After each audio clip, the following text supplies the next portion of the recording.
Hey everyone, Neil Carlson here in Grand Forks with Sergeant Andy Schneider with the Grand Forks County Sheriff's Department. It's August 1st.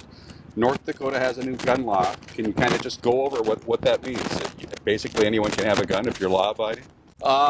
More or less. It's called the Constitutional Carry Law, and it allows persons who still meet the requirements required to possess a handgun to carry a concealed weapon on their person, and obviously still with some restrictions. And does that weapon, is it supposed to be concealed, or can I get a holster and put it on my hip? Right. So part of the laws covers what concealed carry is. North Dakota is a concealed carry only state. So if you're carrying under the guise of concealed carry, it must be concealed. And what the concealed carry law allows us to do is to carry a loaded weapon concealed. Now we also have the law that allows you to carry in plain view, but that weapon must be unloaded. Okay, so the law that went into effect today, is that for the Constitutional carry, yep, to allow persons to carry a concealed weapon. Okay. Could you maybe unholster your weapon here? Sure. And there are some particulars also with that, aren't there? So your weapon here, I mean, can it have a clip in it or a bullet in the chamber? Under the constitutional carry? Yeah. Yep, so with constitutional carry, you can have a loaded magazine and a round in the chamber if it is concealed. Granted, you're carrying in places where you're not prohibited. And you're a person that is not prohibited from carrying. Okay.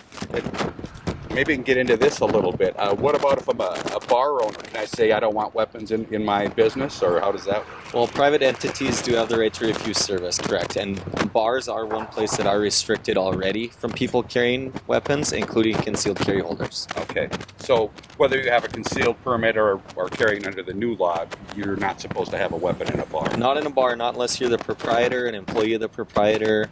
It's part of a raffle or a fundraiser, something of that sort. So you work in law enforcement. What do you think of this? Think it's going to cause problems or not really? Well, there's clearly a lot of confusion. There's a lot of misinformed people that may or may not carry. We've already received quite a few phone calls wondering if certain people can carry, and it's kind of concerning. And a gentleman called on behalf of his brother, who currently has a restraining order out against him and has also been in mental health treatment. Well, both of those are part of restrictions for persons who cannot carry. Okay. And he stated his brother was going to carry constitutionally, and I clarified for him that his brother was not allowed to. Okay. Is there someplace on the web people can go to answer a lot of these questions? The North Dakota Attorney General's webpage actually has a link that provides you with all the information regarding the constitutional carry, what you can and cannot do. And that's what we're talking today for August 1st. Correct. Yeah, it goes into effect today, yeah. Okay. All right, thanks for talking to me. Okay. All right. In downtown Grand Forks, I'm Neil Carlson reporting for iNews.tv.